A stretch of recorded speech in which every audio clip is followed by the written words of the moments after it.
Na začátku neměli nic. Převlékli se za manažery, nechali postavit falešný hypermarket a všechny oklamali.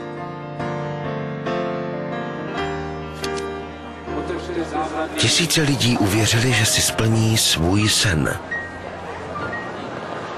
A naši podvodníci dostali strach.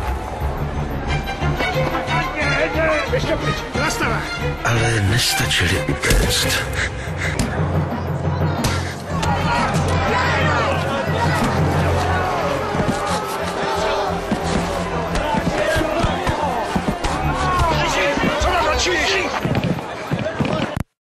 Český sen je první česká filmová reality show. Přijďte a dozvíte se, proč to udělali.